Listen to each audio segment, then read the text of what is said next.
Valeu. Negocie como se sua vida dependesse disso. Um ex-agente do FBI revela as técnicas da agência para convencer as pessoas. Chris Voss e Tal Haas. Você já tentou convencer um vendedor de carros a lhe dar um desconto, ou um cliente em potencial a assinar um contrato, e fracassou miseravelmente? Não ser capaz de convencer os outros a fazer algo é um problema muito comum para muitas pessoas. Às vezes, não importa o quanto você tente, você simplesmente não consegue fazer os outros entrarem num acordo com você. Isso acontece porque você não está usando as técnicas de negociação corretas. Neste livro, você vai aprender truques de negociação com Chris Voss, que foi um negociador de sequestros do FBI muito bem sucedido. Use racionalidade em suas negociações.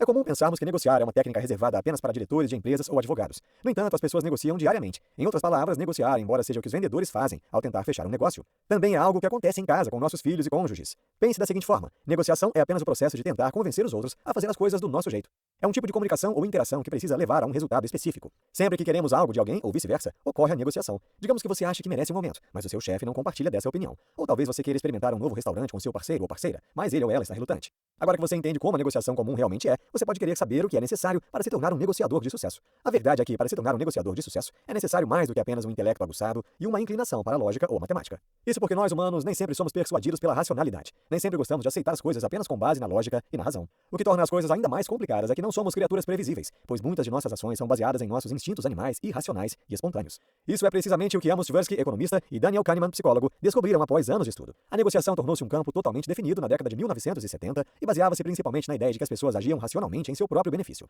No entanto, a pesquisa de Kahneman e Tversky revelou que não podemos escapar de algo chamado viés cognitivo, que nos faz agir de forma irracional inconscientemente. Os especialistas chegaram a identificar 150 tipos únicos de vieses. Um deles, denominado efeito de enquadramento, afirmava que sempre que nos deparamos com o mesmo conjunto de opções, nossas escolhas mudarão dependendo de como cada opção é apresentada. Simplificando, um negociador de sucesso deve compreender a natureza complexa da psique humana e, portanto, aprender como fazer exatamente isso. Obtenha informações e construa confiança.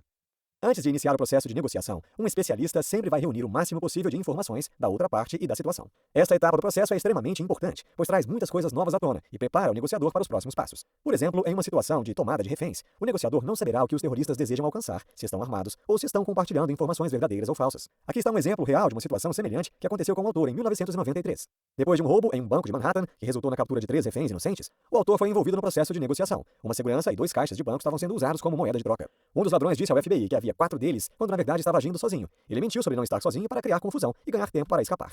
E assim, na hora de negociar, ter o máximo de informações possível e estabelecer um vínculo amigável com a outra parte é fundamental para obter sucesso. É por isso que uma das regras de ouro da negociação é conversar muito com a outra parte. Conforme a conversa avança, você vai aprender mais sobre a personalidade, a motivação, as necessidades e os objetivos dela.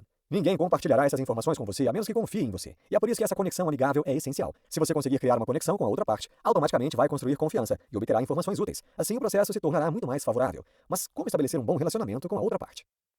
Construa confiança ouvindo. Estabelecemos que construir confiança é a chave, mas como fazer isso? A melhor estratégia consiste em se engajar no que é conhecido como escuta ativa. Esse tipo de interação se concentra em mostrar empatia e convencer as outras pessoas de que você entende o que elas estão passando. Quando você deseja construir confiança, existem várias técnicas que podem ser úteis. Uma técnica de construção de confiança muito eficaz é conhecida como espelhamento e consiste em repetir o que a outra pessoa está dizendo, em um tom inquisitivo. Basta pensar na negociação de assalto a banco mencionada anteriormente. O ladrão que fez os reféns insistia em conseguir um veículo. Ele mencionou que seu motorista havia fugido e que ele precisava de um carro. Quando o autor soube que o motorista havia fugido, ele espelhou a resposta do ladrão perguntando: seu motorista foi perseguido, por isso fugiu? Em resposta, o ladrão sentiu a necessidade de esclarecer as coisas e disse ao autor que o motorista não tinha sido perseguido. O autor conseguiu outros detalhes que foram essenciais para o Departamento de Polícia de Nova York e o FBI na apreensão do motorista que havia fugido.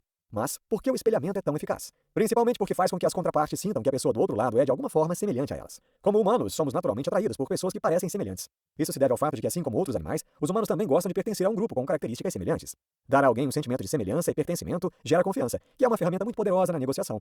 Para testar a eficácia dessa estratégia de forma mais científica, Richard Wiseman, um psicólogo de renome, conduziu um experimento no qual os clientes dariam ordens aos garçons. Um grupo de garçons foi solicitado a usar a estratégia de espelhamento, e o outro grupo foi solicitado a usar reforço positivo e dizer coisas como ótimo, sem problemas. No final do dia, os garçons que usaram a técnica de espelhamento e repetiram o que os clientes estavam dizendo receberam gorjetas significativamente mais altas e ganharam 70% a mais do que o grupo de reforço positivo.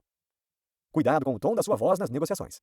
Você já ficou chateado ou zangado com alguém, não por causa do que ele disse, mas por causa de como foi dito? Bem, faz todo sentido porque a entonação da voz humana é uma ferramenta muito poderosa e também pode ser usada para obtermos sucesso nas negociações. Por exemplo, se a sua contraparte está ficando com raiva ou chateada, você pode usar uma voz suave e profunda para acalmá-la. Ao falar devagar e de forma tranquilizadora, o tom da sua voz terá um efeito visível nas pessoas. Afinal, isso irá acalmá-las, tornando-as mais disponíveis para compartilhar as informações de que você precisa. Durante a situação de tomada de reféns do banco, o autor foi forçado a assumir a tarefa de comunicação de seu colega Joe. Como esse tipo de mudança provavelmente deixaria o ladrão com raiva ou chateado, o autor usou uma voz calma e profunda para deixar o ladrão saber que Joe estava fora e ele estava dentro. A informação foi transmitida de maneira mais calma e tranquila. O ladrão não se importou com a mudança. Dito isso, certas situações podem exigir um tom diferente, com uma voz positiva ou brincalhona. Esse tipo de voz transmite que o falante é empático e tranquilo. Essa atitude encorajadora coloca as coisas sob um olhar positivo. Além disso, para tornar a sua voz mais natural, você deve sorrir ao falar. Mesmo que o seu sorriso não seja visível para outra pessoa, vai transparecer no tom da sua voz. Quando um colega dos autores estava visitando Istambul com sua namorada, ele ficou surpreso com a capacidade de ela negociar e fechar acordos com os comerciantes locais. Ao analisar o comportamento dela, percebeu que ela sempre tentava conseguir um preço melhor e usava uma voz positiva e brincalhona. Apesar das habilidades refinadas de barganha do comerciante, eles ainda eram atraídos por ela e acabavam oferecendo um negócio melhor. Se você quiser tentar essa estratégia sozinho, poderá fazê-lo sempre que estiver numa liquidação de uma loja. Seja empático. Psicoterapeutas experientes afirmam que, para progredir no relacionamento com uma pessoa, é importante compreender e explorar as suas emoções. O mesmo conceito se aplica à negociação. Em vez de ignorar as emoções da sua contraparte, é muito mais eficaz usar a sua empatia a seu favor. No entanto, ser empático não indica necessariamente um acordo. Significa simplesmente que você é capaz de ver a perspectiva da outra parte. Essa estratégia é conhecida como empatia tática e consiste em usar a perspectiva que a outra pessoa tem a seu favor no processo de negociação. Rotular é outra técnica eficaz e consiste simplesmente em dizer à outra parte que você reconhece e compreende seus sentimentos, sua motivação e sua posição. Ao usar a rotulagem, você pode acalmar a sua contraparte e fazê-la se comportar de maneira mais racional. Em 2007, Matthew Lieberman, psicólogo da Universidade da Califórnia, conduziu um experimento durante o qual mostrou aos participantes imagens de pessoas que expressavam emoções fortes. Quando eles viram as imagens, a amígdala dos participantes, a região do cérebro responsável pelo medo, foi ativada. No entanto, Lieberman pediu aos pacientes que descrevessem as emoções que viram nas imagens. Em vez disso, a área relacionada ao pensamento racional foi ativada. Quando 4 presidiários escaparam em 1998 e se esconderam em um apartamento do Harlem, o autor foi capaz de entender como eles se sentiam e foi capaz de rotular esses sentimentos. Disse-lhes que entendia por que não queriam sair do apartamento, que sabia que eles estavam preocupados, que se saíssem de lá, seriam fuzilados, e que é perfeitamente normal ter medo e não querer voltar para a prisão. 6 horas depois que o autor falou com os fugitivos, eles finalmente se renderam e disseram que o que ele disse os acalmou. Felizmente, a estratégia de rotulagem do autor funcionou e ninguém se machucou. Ele simplesmente usou a empatia para entender e reconhecer as emoções dos fugitivos e foi então capaz de convencê-los de que se render era a melhor e mais segura opção. Não ceda às exigências da outra parte. Você já esteve tão ansioso para resolver um conflito que o resultado final não foi conveniente para você. Isso é algo que você deve evitar. E para fazer isso, lembre-se de que fazer um acordo precipitado quase sempre é um erro. Essa ação deveria ser evitada ao máximo. Afinal, todo ser humano tem necessidades e pensamentos que podem nem sempre estar cientes de si mesmos. Quando seu interlocutor está fazendo um pedido, você nunca pode saber com certeza se ele realmente o deseja. Portanto, ceder e fazer um acordo nem sempre é uma solução eficaz. Imagine que alguém mantém uma celebridade como refém e afirma que, a menos que receba $1 milhão, cortará a sua cabeça. Enquanto o sequestrador afirma que está atrás do dinheiro, eles podem até tentar fazer uma negociação, se isso for verdade. Dar o dinheiro não significa necessariamente que ele vai libertar o refém. Pelo mesmo motivo, é vital levar o seu tempo, mesmo quando a outra pessoa está estabelecendo prazos.